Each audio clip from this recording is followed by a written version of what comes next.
Dios le bendiga, Dios le guarde. Estamos aquí gracias al Señor. Hace tiempo que no nos conectábamos con ustedes de clase, pero hoy estamos aquí para dar la clase de creciendo como discípulo y como subtema la palabra de Dios, nuestro testamento. Así que vamos a orar para empezar la clase. Padre, en el nombre de Jesús te doy gracias por tu amor, por tu misericordia. Solo tú eres el único que nos puede dar la paz, la tranquilidad, Señor. Y tu palabra, Señor, que es la que nos hace crecer como hombres y mujeres de bien, Señor, es la que vamos a trabajar en este día, Padre. Te pido, Espíritu Santo, como tú como maestro nos dirijas, Señor, y que tú te lleves toda la gloria y toda la honra en el nombre de Jesús. Amén. Estamos listos para empezar en nuestra aventura de creciendo como discípulos y la palabra de Dios como nuestro testamento. Una de las cosas que vamos a estar hablando es de la palabra pacto. Y la palabra pacto es la última voluntad. O dispones de lo que posees, o le das o dejas a alguien lo que le pertenece. Pero, en otra definición que busqué, pacto es un acuerdo, alianza, trato o compromiso cuyos involucrados aceptan respetar aquello que estipulan. El pacto establece un compromiso y fija la fidelidad hacia los términos acordados. La palabra pacto aparece en la Biblia 300 veces, pero en el Antiguo Testamento es como un contrato de Dios con la persona. Para poder, ¿qué? Hacer un pacto. Aleluya. Esto es igual que el matrimonio. Cuando tú te casas, tienes un pacto con tu pareja. Y solamente se puede romper si uno de los dos no cumple con las estipulaciones que el pastor dio ese día en su boda. Es igual que esto que estamos hablando hoy. Amén. Una cosa que debemos entenderles que cuando hablamos de pacto tenemos que ir a Mateo 26, capítulo 26, versículo 28. Cuando Jesús está cenando con los discípulos en la última cena que tuvieron, Jesús dijo algo importante de ese nuevo pacto. Vamos a buscarlo. Dice la palabra del Señor así: y mientras comían, tomó el pan y bendijo y lo partió y dio a sus discípulos y dijo: tomad, comed, este es mi cuerpo.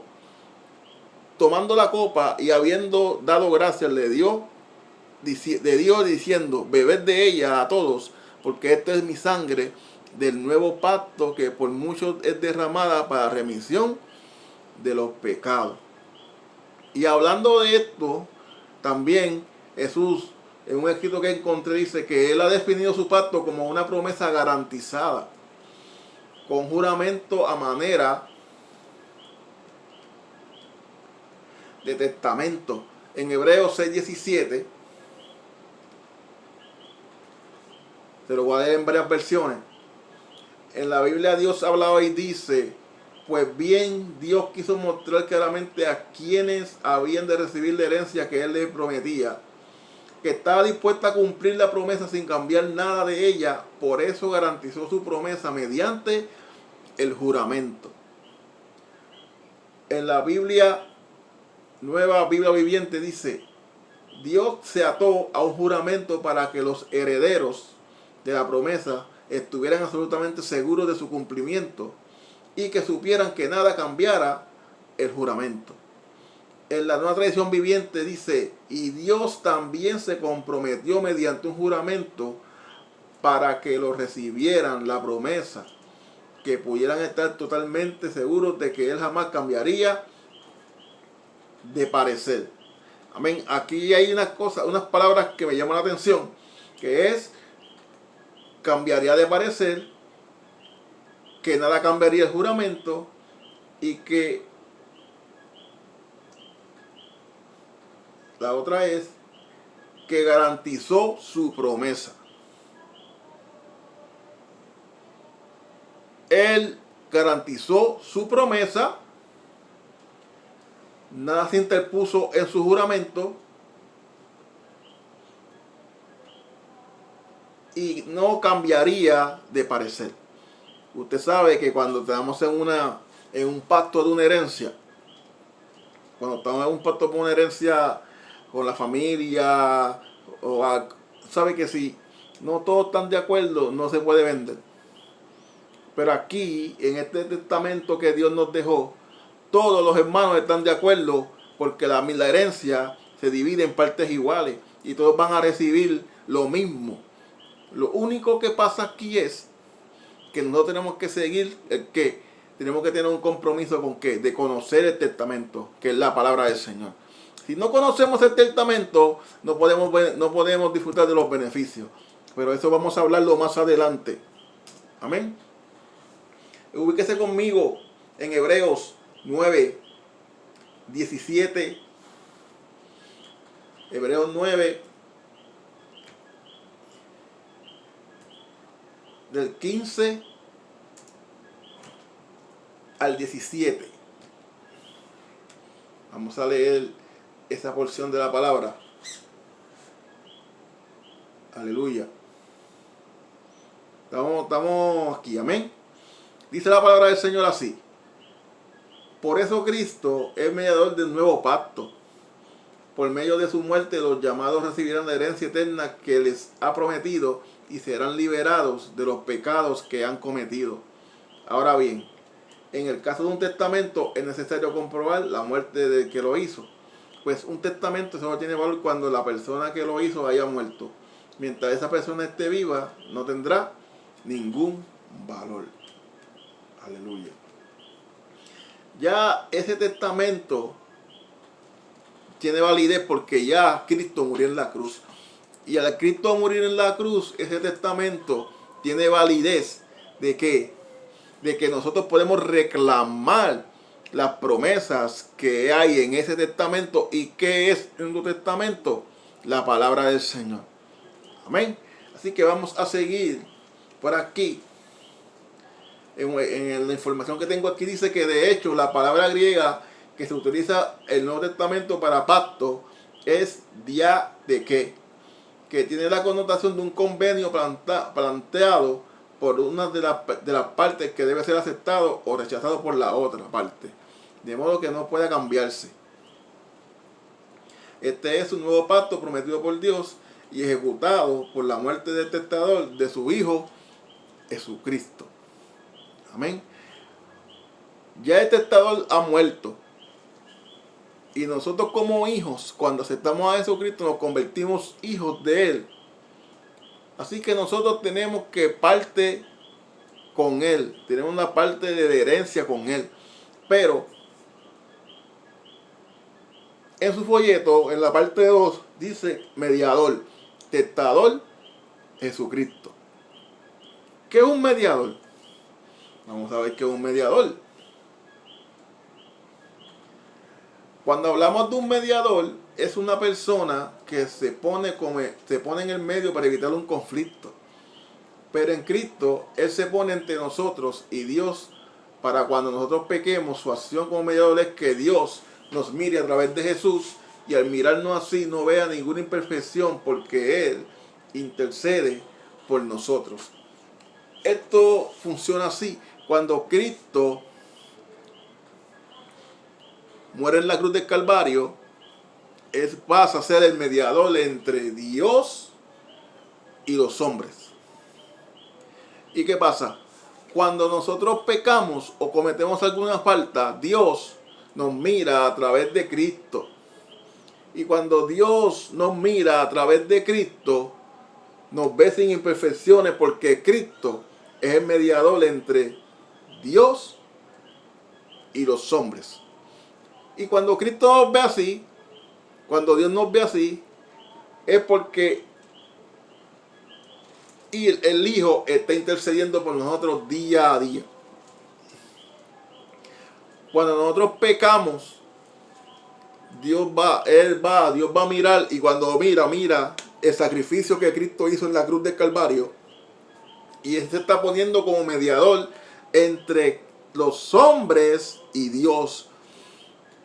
Así que nosotros tenemos un mediador, que es Cristo Jesús.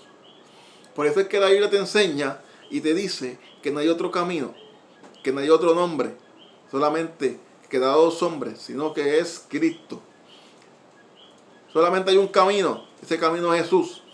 Por eso es que tenemos que entrar por el camino. Ya tú entraste por el camino. Así que tú tienes que ver la bendición que estás teniendo en tu vida como cristiano, porque tienes un mediador y un intercedor. Se me pegó lo de Pastor Gilbert, perdón. Intercesor que está haciendo rogativas por ti día y noche.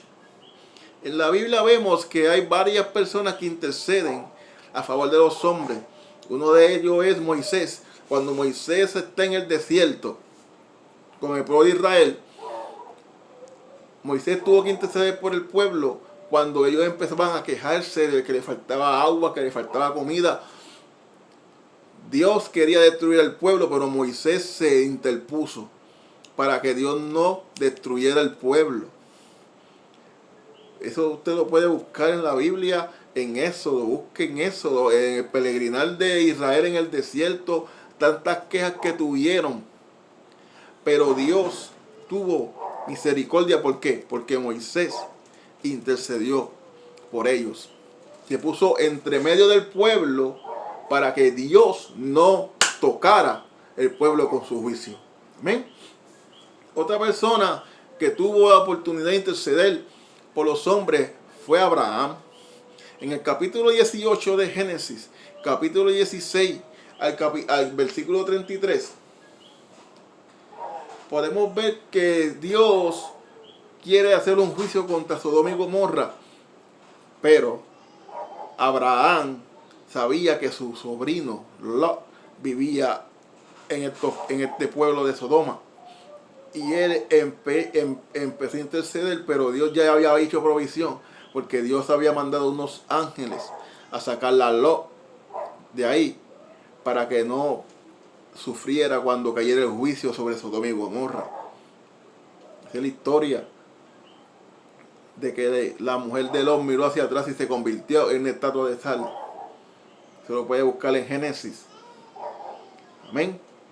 Y Abraham tuvo la oportunidad de interceder. Si usted tiene la oportunidad de leer el capítulo 18, desde el versículo 16 al 33 de Génesis, usted va a ver cómo Abraham intercede para que Dios no tuviera ese juicio contra Sodoma y Gomorra. Amén. Pero cuando hablamos de esto, tenemos que ir a 1 Timoteo 2:5, que dice que porque hay un solo Dios y un solo mediador entre Dios y la humanidad, el hombre, Jesucristo, hombre. Amén. Y vamos a Hebreos otra vez, vamos a leer Hebreos, versículo 9. Hebreos 9, vamos a buscar Hebreos 9, vamos a leer varios versículos de ahí, que les quiero enseñar algo bien interesante.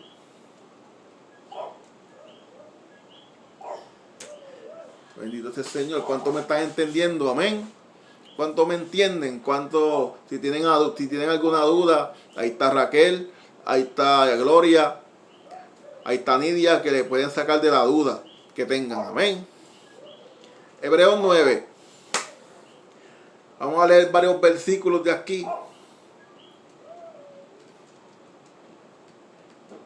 Dice Hebreos 9, ahora bien, el primer pacto tenía reglas para el culto y un santuario aquí en la tierra. El santuario se construye de tal forma que en su primera parte, llamada lugar santo, estaba el candelabro, la mesa y los panes sagrados. Detrás de la segunda cortina estaba la parte llamada lugar santísimo, donde estaba el altar de oro para el incienso y el cobre del pacto, que estaba recubierta de oro. Dentro del cofre había una jarra de oro que contenía el maná, la vara de Aarón que había retoñado y las tablas del pacto. Encima del cofre estaban los querubines de la gloria. que cubrían con su sombra la tapa del cofre. Pero ahora no es necesario hablar de eso con detalles. Con todo esto dispuesto así, los sacerdotes entraban continuamente en la primera parte del santuario para celebrar el culto. Pero en la segunda parte entraba únicamente el sumo sacerdote solo una vez al año. Siempre que llevaba la sangre que ofrece los pecados que cometen sin darse cuenta a él y el pueblo, con esto el Espíritu Santo da a entender que mientras existía el primer santuario todavía no se había dado a conocer el camino que conduce al lugar santísimo. Esto nos muestra hoy en día que las ofrendas y los sacrificios que ahí se ofrecen no tienen ningún poder para hacer perfecta la conciencia de los que celebraban ese culto. Estas son únicamente reglas que tienen que ver con alimentos, bebidas y diversas ceremonias de purificación, que solo tienen vigencia hasta que llegue el tiempo de reformarlo todo. El versículo 11 dice: pero Cristo ya vino, y Él es el sumo sacerdote de los bienes definitivos. Es sumo sacerdote en un santuario que es el mejor y es perfecto, que no está hecho por manos humanas, es decir, que no es de este mundo. Él entró una sola vez y para siempre al lugar santísimo. No entró con sangre de chivos y becerros, sino con su propia sangre, logrando así un rescate eterno. La sangre de chivos y toros y las cenizas de un becerro rociadas sobre personas que están impuras, las hacen puras de modo de que queden limpias por fuera. Si esto es así, la sangre de Cristo es todavía mejor, pues por medio del Espíritu Eterno, Cristo se ofreció a sí mismo a Dios como sacrificio sin mancha para purificar nuestra conciencia de las obras que conducen de la muerte, para que sirvamos al Dios viviente. Versículo 16. Vamos a leer el 19. Moisés, después de anunciar todo el pueblo a los mandamientos de la ley, tomó lana roja y ramos de hisopo, los mojó con la sangre de los becerros y los chivos, mezclada con agua, y por eso roció el libro de la ley y al todo el pueblo. Y mientras le rociaba decía: esta es la sangre del pacto que Dios le ha ordenado a ustedes cumplir. De la misma manera roció con la sangre el santuario y todos los objetos que se usaban en el culto.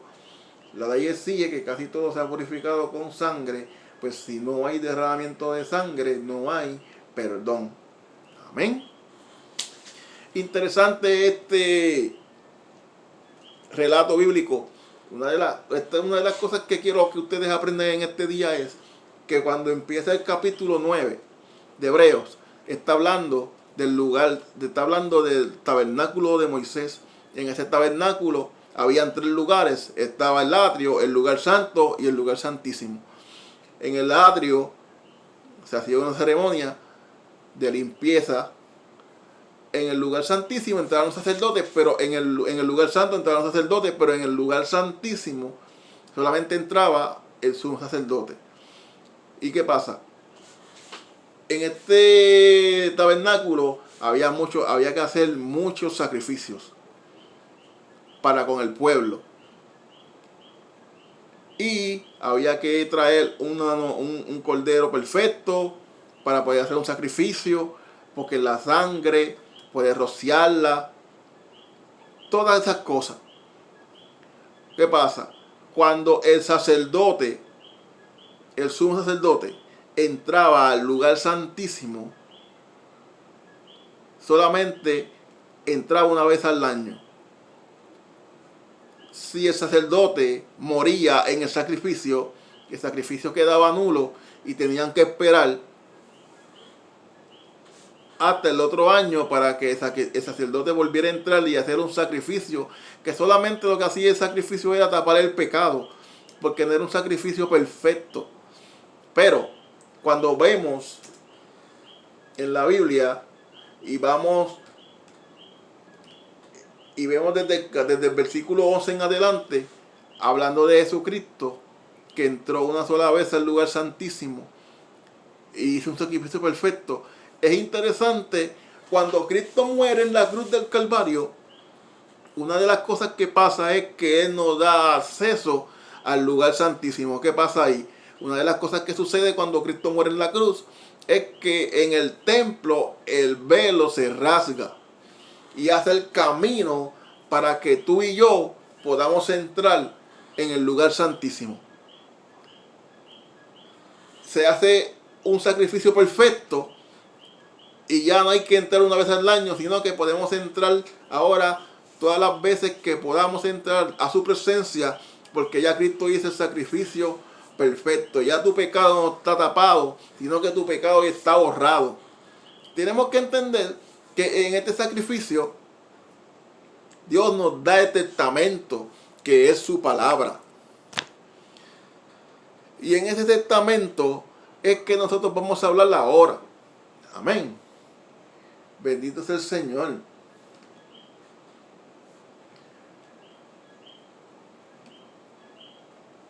La palabra de Dios es el testamento que nos dejó nuestro Señor Jesús cuando dijo en la cruz: consumado es.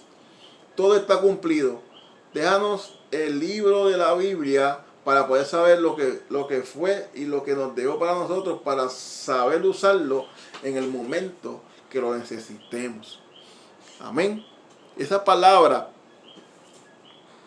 que nos dejó Cristo, el testamento, que es su palabra, tenemos que entender que nosotros tenemos que saber usar la Biblia. Vamos a ver en Hebreos 10,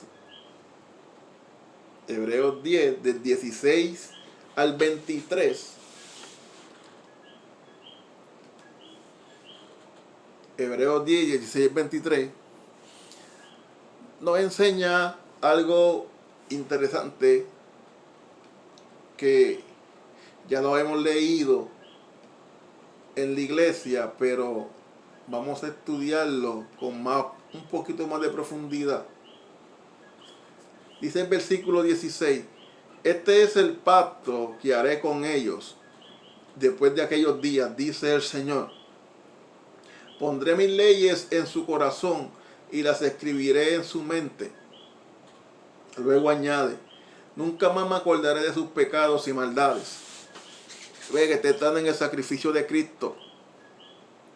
Y cuando los pecados han sido perdonados, yo no es necesario de ofrecer ningún otro sacrificio por ellos, porque ya Cristo lo hizo, el sacrificio completo. Jesús lo hizo en la cruz del Calvario.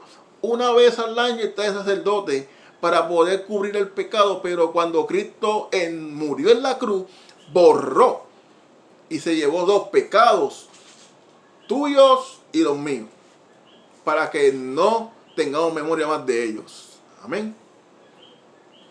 Por eso, amados hermanos, gracias a la sangre de Jesús, podemos entrar libremente en el lugar santísimo. Jesús nos ha abierto un camino nuevo y vivo a través de la cortina, que eso es lo que le estaba hablando ahorita. Cuando se rasgó el velo, entramos con libertad hacia el lugar santo, porque no hay restricciones para poder llegar a su presencia. Amén. Es decir, a través de su cuerpo. Además, en él tenemos un gran sacerdote que está al frente de la familia de Dios. Versículo 22. Y puesto que es así, acerquémonos a Dios con corazón sincero y con la plena seguridad de que la fe, ya que en nuestro interior hemos sido purificados de una mala conciencia y exteriormente hemos sido lavados con agua pura. Sigamos firmes en la esperanza que profesamos, porque Él cumplirá la promesa que nos hizo. ¿Qué pasa cuando en el testamento pasan unas cosas? Hubo sangre, hubo muerte, un testador, hay un testamento, hay una herencia y somos herederos. Hay un pacto, hay un testamento. Tú y yo somos herederos de ese pacto y ese testamento, pero que tenemos que ser hijos de Dios para poder ser herederos y tomar la herencia que Dios nos dejó. El Antiguo Testamento había que hacer muchos sacrificios, había que hacer muchas cosas, pero en el Nuevo Testamento todo tú lo recibes por gracia. Y la gracia es un favor inmerecido, un favor que tú no merecías, pero Cristo tomó tu lugar para que tú tuvieras ese lugar ahora que tienes. Amén. Así que vamos a seguir aquí. Cuando no sabemos los beneficios de nuestro testamento, no podemos reclamar lo que nos corresponde. Porque no sabemos lo que había en el testamento. Si no lees la Biblia, no vas a saber las verdades que están para nosotros. Dios nos dejó un testamento para asegurarnos que no estamos desamparados, que si tenemos un mejor pacto basado en mejores promesas, pero con una condición de que entregó, en Hebreos 8:6 nos dice, pero ahora Él ha obtenido un ministerio tanto mejor. Por tanto, es también el mediador de un mejor pacto establecido sobre mejores promesas. En el pacto que tú andas ahora en Cristo Jesús, es un pacto que está establecido sobre mejores promesas, sobre tu vida. Aleluya. No que el Antiguo Testamento no fuera bueno. Sí, pero había unas condiciones que cumplir. Pero ahora tú obtuviste todos los beneficios del pacto porque estás sobre un mejor pacto establecido sobre mejores promesas. Bendito sea el Señor. Y esa es la vida que Dios nos ha entregado. Ese es el testamento que tenemos.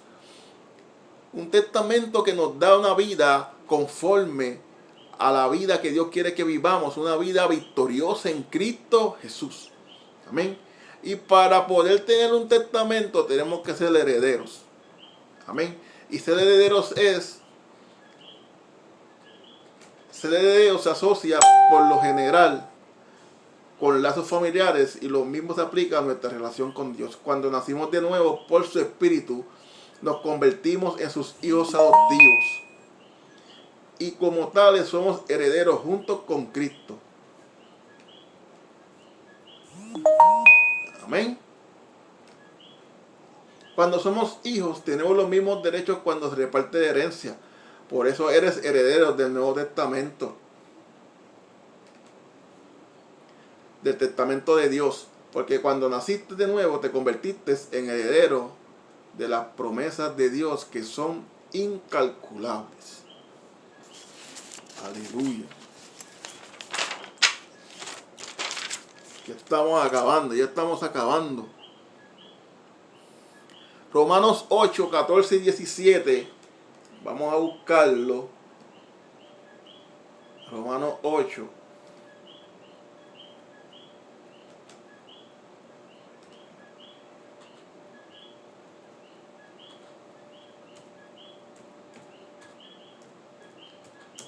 Romanos 8. Aleluya. Cuando dicen amén a esta palabra que estamos hablando.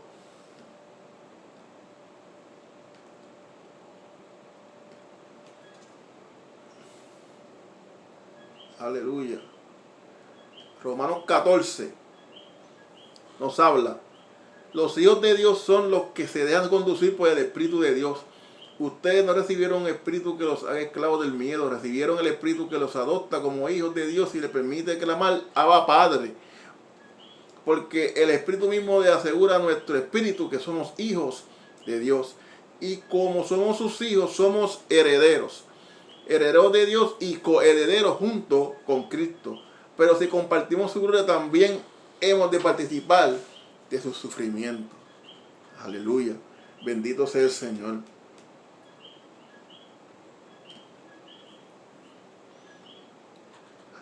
Muchas veces cuando hay que compartir una herencia natural, hay mucho sufrimiento porque los hermanos se van contra hermanos, tíos contra tíos, familia contra familia, se dan de hablar. Es una pena cuando hay estas herencias, pero nosotros tenemos la bendición de que no tenemos este problema porque todos los hermanos están de acuerdo, porque todos van a recibir la misma herencia, van a recibir el mismo premio, que es que la palabra del Señor. Tú tienes que conocer la palabra del Señor para conocer tu herencia, para poder disfrutarla, tienes que conocerla. Y la Biblia nos enseña en Isaías 53, del 4 al 5. Vamos a buscarla. Isaías 53.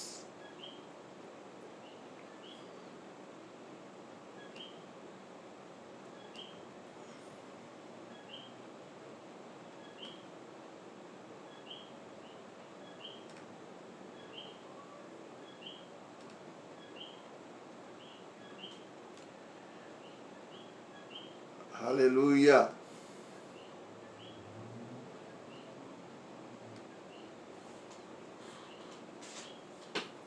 Santo es el Señor.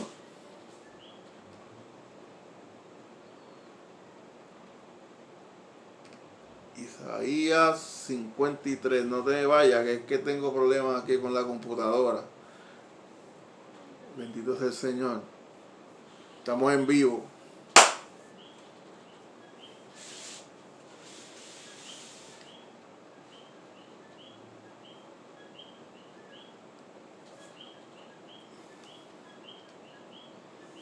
Isaías.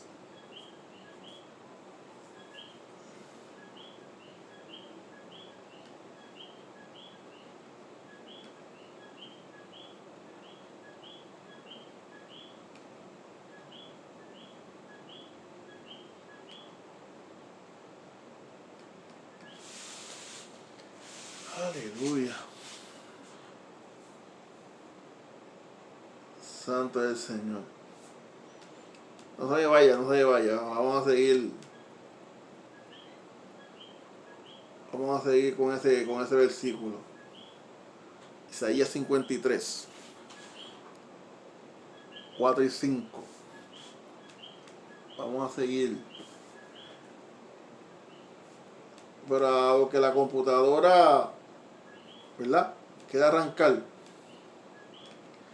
Yo le quiero hablar, pero ese texto yo se lo voy a regalar como quiera. Pero le voy a regalar unas promesas que tú tienes como heredero. Como heredero de la palabra del Señor. A continuación, algunas promesas que tienes en el testamento. Eres nación santa, pueblo adquirido por Dios. No hay ninguna condenación para los que están en Cristo Jesús. Tú eres más que vencedor. Tienes la mente de Cristo. El Señor es tu ayudador. No temerás lo que haga el hombre. Eres bendecido con toda bendición.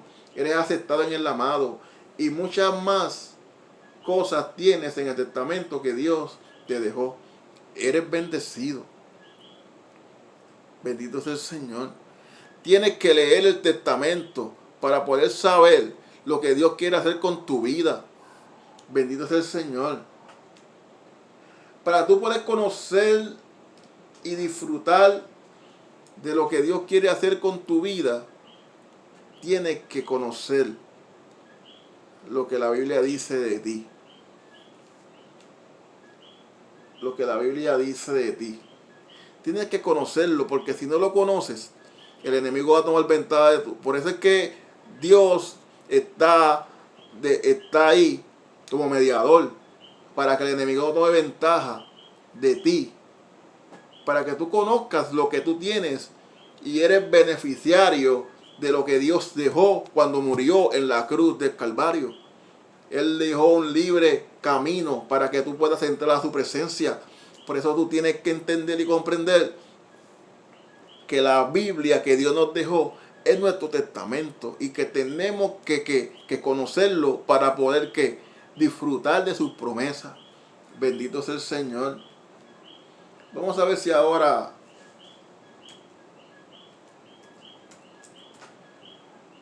nos deja llevarte a donde quiero llevarte, a Isaías 53, versículos 3 y 4. Dice así: todos lo despreciaron y lo rechazaron. Fue un hombre marcado por el dolor y habitado por el amargo sufrimiento. Todos evitamos mirarlo, lo ignoramos y lo consideramos como harapo pisotado en el camino. Sin embargo, el sufrimiento que él padeció es el que a nosotros nos correspondía. Nuestras penas eran las que la agobiaron y nosotros pensamos en sus tribulaciones. Eran castigos de Dios por sus propios pecados. Bendito sea el Señor. Todo lo que él sufrió simplemente para que tú y yo pudiéramos disfrutar de la herencia que él nos dejó. Ahí hay unos versículos que yo le voy a dejar de asignación para que tú los puedas leer, que es Juan 15:7, tercera de Juan 2, Josué 1:8 y Salmos 1, 2 y 3. Yo quiero que tú cojas esos versículos y hagas una reflexión sobre esos versículos que están ahí y de la herencia que tiene en esos versículos. Amén. Vas a hacer una reflexión sobre esos versículos de la herencia que Dios te dejó. Amén. Esa es la asignación que tienen. ¿Por qué? Porque además de que Dios te dejó la herencia, te dejó otras cosas como ¿qué? Como fe, redención, salvación, bautismo del Espíritu Santo, sanidad, amor, gozo, paz, milagros, autoridad sobre Satanás, prosperidad, victoria, fruto y dones del Espíritu Santo, etcétera, etcétera, etcétera. Y como el enemigo siempre va a buscar la manera de robarte tu herencia, pues tenemos un abogado. Ese abogado va a cuidar de tu testamento y va a defender tu herencia para que nadie ni nada te la pueda robar. En primera de Juan, capítulo 2, del 1 al 2, vamos ahí y ya con esto concluimos.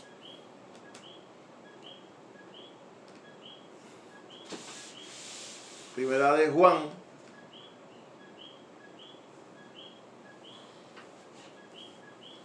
vamos a ver si esto se porta bien.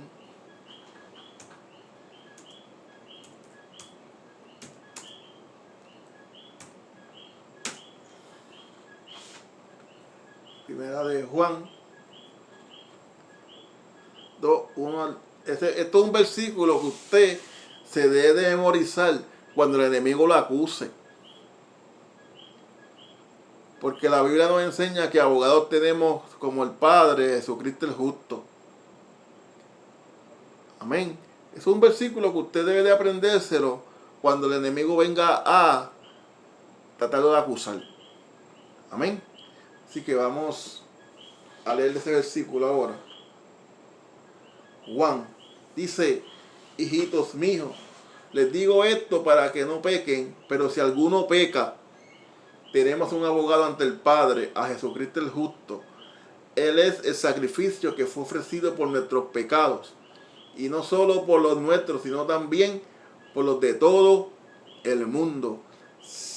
Les escribo esto para que no pequen, pero si alguno peca, no está desamparado. Tienes a Jesucristo como tu abogado. Amén. Con esto te dejo. Acuérdense de la asignación de él, Juan 15:17, tercera de Juan 2, Josué 1:8 y Salmo del 1, de 2 al 3. Y van a hacer una reflexión sobre esos versículos y sobre la herencia que yo te dejo en estos versículos. Así que sean bendecidos, que el Señor los siga bendiciendo. Amén.